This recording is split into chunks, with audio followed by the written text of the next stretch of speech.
Sir Addanki Dayakar ఎక్కడి నుంచి పోటీ చేశారు? తుంగతుర్తేనా? ప్లాన్స్ ఏమున్నాయంటే ఏం చెప్తారు? తుంగతుర్తి తప్పితే ఇంకా వేరే ఆప్షనే లేదు నాకు. అకార్డింగ్ టు సిటీలో పక్కనే ఒకటి ఉన్నట్టుంది కదా, అది ఇప్పుడు ఎవరు అది ఫ్లోట్ చేస్తారు, కంటోన్మెంట్ అది కంటోన్మెంట్. ఎవరు ఫ్లోట్ చేస్తారో నాకు తెలియదు కానీ అక్కడ ఇక్కడ టిల్ కాంగ్రెస్ లో టిల్డ్ ఉన్న వాళ్ళందరూ ఇప్పుడు బీఆర్ఎస్ లో ఆశావాళ్ళు అయినారు కదా సార్ ఇప్పుడు.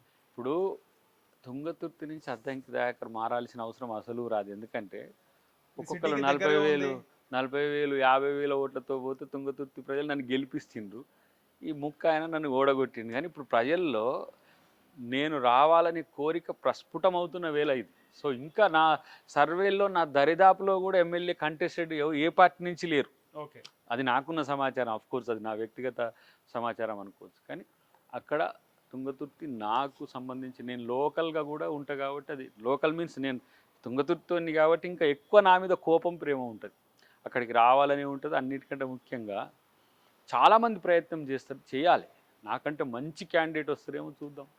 ఇప్పటికైతే చాలామంది అక్కడ క్షేత్రంలో తిరుగుతున్నట్టు కనపడ్డది. కానీ నన్నేమో అక్కడి నుంచి ఇటు పో అటు పో అన్నది ఎవరు మీకుందా లేరు. ఆలోచన ఏమన్నా లేదు. నగరంలో పోటీ చేయాలా? ఒక సీట్ ఖాళీగా ఉంది. 19 ఉన్నాయి. హ్మ్. దయాకర్ అంటే ప్యాన్ తెలంగాణ ఆ లెక్కకు వస్తే ఎట్లనైనా చేయగలడు. ఇది కానీ నగరంలో ఉంది కదా సార్. నగరం ఉంటే నగరం అని కాదు కదా. నేను పుట్టి పెరిగిన ఇప్పుడు నేను ఎక్కడికో పోగలను. XYZ కూడా నన్ను అడిగింది గతంలో, పోలే. ఆడ మనం పుట్టి పెరిగిన ప్రాంతం కాబట్టి దాన్ని డెవలప్ చేయడం ఒకటి. ఇంకొకటి ఇంకో దగ్గరికి పోయేదానికంటే నాన్ లోకల్ అని పిలిచేదానికంటే నాకు వేరే దగ్గరికి పోవాల్సిన అవసరం అవసరం ఏముంటుంది? లేదు. వేరే టోళ్ళు వచ్చి అక్కడ చేసినప్పుడు అంటే నాకంటే బలవంతులని అనుకోనా మరి? ఇప్పుడు అద్దంకి దయాకర్ రేవంత్ రెడ్డి కాంపౌండ్ ఉమ్. ఒకవేళ కాంగ్రెస్ పార్టీ గవర్నమెంట్ వస్తే మంత్రిగా చూడొచ్చా? అది అధిష్టానం ఇష్టం. అది అధిష్టానం దృష్టిలో. Addanki Dayakar a simple party men, that's it. Party ఏది ఆదేశిస్తే అది చేస్తాడు, అంతవరకే. పార్టీ ఇది చేయమంటే అది చేస్తాడు. పార్టీ ఇక్కడికి పరిమితం కమ్మంటే ఇక్కడ ఉంటాడు. పార్టీగా ఇప్పుడు రేవంత్ రెడ్డి గారికి ఇది డైరెక్షన్ ఇచ్చి ఇది చేయమంటే అది చేస్తాడు. అట్లనే ఏఐసిసి నాయకులు ఇది ఇప్పుడు సెంట్రల్ ఎలక్షన్ కమిషన్ అనేది సీట్స్ కన్ఫర్మ్ చేసేది. స్టేట్ ఎలక్షన్ కమిషన్ నుంచి సెలక్షన్స్ పోతాయి. నేను ఎక్కడ బలంగా ఉపయోగపడితే వాళ్ళు అక్కడ ఉపయోగించుకుంటారు. కానీ నేను బలంగా ఉన్నది తుంగతుర్తిలో కాబట్టి ఇక్కడ ఏ సీటును కూడా కాంగ్రెస్ పార్టీ ఓడిపోవాలనే దృష్టితో టికెట్లు ఇవ్వదు ఈసారి మాత్రం. ఈసారి చాలా పక్కా. కాబట్టి I'm confident about the people, not leaders. Leaders ఎవరి అభిప్రాయాలు వాళ్ళకు ఉంటాయి. ఇప్పుడు మీకుంది అనుకోండి, అద్దంకి దయాకర్ మంచివాడు అనిపించచ్చు, ఇంకొకరికి ఉంది అద్దంకి దయాకర్ మంచి. కానీ పార్టీకి ఏముంటుంది? పార్టీ ఇంట్రెస్ట్ ఉంటుంది. పార్టీ లార్జర్ ఇంట్రెస్టే నా ఇంట్రెస్ట్. సో ఇక ఇంకా చెప్పాలంటే తుంగతుర్తి ప్రజలు ఎప్పటికి కూడా దయాకర్ అంటూని ఓడగొట్టింది ఎవరో తెలుసు. ఆ మిషన్లలో జరిగిన గందరగోళం, ఆ 18 మిషన్లు జరిగిపోయినాయి. ఇప్పటికి కూడా హైకోర్టులో కేసు ఉన్నది. మన మీద నెగిటివ్ ప్రాపగండా చేసేటోళ్ళు ఉంటారు. వాళ్ళందరినీ పట్టించుకోము.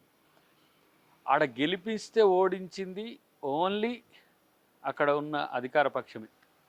అందరూ నా కొరకు ప్రయత్నం చేసిన వాళ్ళు, అందరూ నా కొరకు తిప్పలపడ్డోళ్ళు. ప్రతి నాయకుడు అక్కడ ఎవరిని కూడా మనం ఏమంటారు కించిత్ మనం అనుమానపడేది కూడా లేదు. ఎందుకంటే శ్రేణులన్నీ కూడా నాతోనే ఉన్నాయి. లేకపోతే 89,000 ఓట్లు రావు. 13-14 డేస్ ప్రచారంలో అంత పెద్ద రాదు. అఫ్ కోర్స్ దయాకర్ మీడియాలో ఉండడం వల్లనో అది ఇది ఇంకా ఎడిటింగ్ పవర్ కావచ్చు. కానీ క్షేత్రంలో కాంగ్రెస్ అక్కడ బలంగా ఉండడంతో పాటు అక్కడ ఎమ్మెల్యే వ్యతిరేకత గెలిపించింది. ఎవరైతే 60+ దాటిన తర్వాత అధికార పక్షం చేతుల్లో అన్నీ ఉండడం వల్ల ఓడగొట్టింది, అంతే తప్పితే మరొకటి కాదు. డెఫినెట్గా రేపు తుంగతుర్తి ప్రజలు నన్ను గెలిపిస్తున్నారు. ఇదొక్కటే కాన్షియస్ మాత్రమే. వాళ్ళ దగ్గరికి ఎట్లా పోవాలనే ఆలోచనతో మాత్రమే ఉంది అంతవరకు. మీరు హీరోగా తీసిన సినిమా ఎన్నికల ముందు వదులుతారా లేకపోతే ఇది ప్లాన్ ఏంది సార్? Maybe August. ఎన్నికల ముందు ఒక ఆయుధం లాగా వాడతారు అయితే. ఇక అది చాలా ఏమంటాము, చాలా అంశాలకు సమాధానం. అది ఏదో అకాడమిక్ చాలా మంది చూడాలని నాకు తెలిసి, అందులో నేను కూడా ఒకని చూడాలా తెరపైన ఎట్లుంటది ఏంది అంటే ఫక్త్ కమర్షియల్ మూవీని అది. బట్ దాంట్లో కొంత సోషల్ ఎలిమెంట్స్, కొన్ని పొలిటికల్ ఎలిమెంట్స్, దయాకర్ లైఫ్ అంటే ఫ్లో అయిన విధానాలు అన్నీ కూడా ఉంటాయి. అంటే అది సెమీ బయోగ్రఫీ లాగా ఉంటుంది. దయాకర్ పాత్ర దయాకరే. సో దయాకర్ రాజకీయ జీవితంలో జరుగుతున్న పరిణామాలని తెలుసుకుంటున్న అంశాలన్నీ కేంద్రకంగా ట్రేస్ చేసుకుంటూ సమకాలీన సామాజిక అంశాలతో పాటు మళ్ళీ యూత్ తర్వాత ఎంటర్టైన్మెంట్, ఇప్పుడు గదరన్న లాంటి ఒక మాస్ సాంగ్ ఉంటుంది. తర్వాత కీరవాణి గారి బాణీలు ఇంకా మంచిగా, అంటే ఆయన కూడా ఒక పాట పాడిండు వారు, చాలా గ్రేట్ సాంగ్ అది. నాకు తెలిసి ఇండియాలో కూడా మంచి మంచి సాంగ్ అవుతుంది. ఇంకా అది రిలీజ్ చేయలేదు. గదరన్న గారి సాంగ్ ఒకటి అట్లా చేసినాం, కానీ ఇంకో 2-3 పాటలు ఉంటాయి. వాటితో పాటు పొలిటికల్ టైమింగ్ కూడా ఇంపార్టెంటే. అవును సార్. టైపింగ్ అంటే ఏ ఏ సందర్భాల్లో దాన్ని కరెక్ట్గా వదులుతుంది. అదే కమర్షియల్గా కోట్ల రూపాయలు రావాలి, థియేటర్లు ఎన్ని, ప్యాన్ ఇండియా ఇట్లా లెక్క కాదు. 5 లాంగ్వేజెస్లో తీసినాము. సో ఇంక ఇప్పుడు మలయాళం నడుస్తున్నది, హిందీ కంప్లీట్ అయింది. సో సెన్సార్ కూడా ఆల్మోస్ట్ ఆల్ తెలుగు సెన్సార్కు పోయింది. అదనపు ప్లస్ అవుతుంది అనుకుంటా మీకు కాంగ్రెస్ పార్టీకి. యా, కాంగ్రెస్ పార్టీకి మంచి ఒక మేము గిఫ్ట్ ఇచ్చినట్టుగానే ఉంటుంది. అది మా బాధ్యత కూడా. అంటే చరిత్ర నుంచి 1947 నుంచి కాంగ్రెస్ పార్టీ ఏ విధంగా డెమోక్రసీని ఈ దేశంలో ఏ విధంగా చేసిందో దాన్ని ఒక 10,000 ఏళ్ళ చరిత్ర, ఈ సామాజిక వర్గాల చరిత్ర, దాన్ని అంతా కూడా ఒక స్ట్రీమ్ లైన్ చేసినాం. మంచిగానే చేసినాం మొత్తానికైతే. నేను ఫస్ట్ కాపీ చూసిన తర్వాత ఉన్న ఫీలింగ్, దాన్ని ఇంకా కొంత కమర్షియల్ అద్దులు ఉంటాయి. కొంత మరి ఇక సినిమా అంటే డాక్యుమెంటరీ చూసినట్టుగా కాకుండా కొంత ఎంటర్టైన్మెంట్ జోడించడం, వాళ్ళలో దాంట్లో వాళ్ళని కూడా చూసుకోవడం. ఇప్పుడు యూత్ ఉందనుకోండి, అద్దంకి దయాకర్ యూత్కో పాట కావాల్సిందే.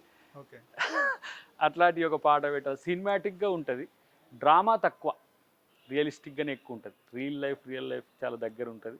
బట్ అది నేను కూడా క్యూరియాసిటీగా ఎదురు చూస్తున్నాను. దాని తొందరలో దాంతో వచ్చే అప్లాజ్ కూడా, యాక్షన్ ఎట్లా చేసిండు, అసలు ఇష్యూస్ ఏంది అనేది కూడా చాలామంది ప్రతి దగ్గర అడుగుతున్నారు. సో అతి త్వరలో మేము ముందుకు అద్దంకి దయాకర్ కూడా సినిమా రూపంలో వస్తాడు. రైట్ సార్, ధన్యవాదాలు. Thank you Naresh. Thank you today and tomorrow. Thank you sir.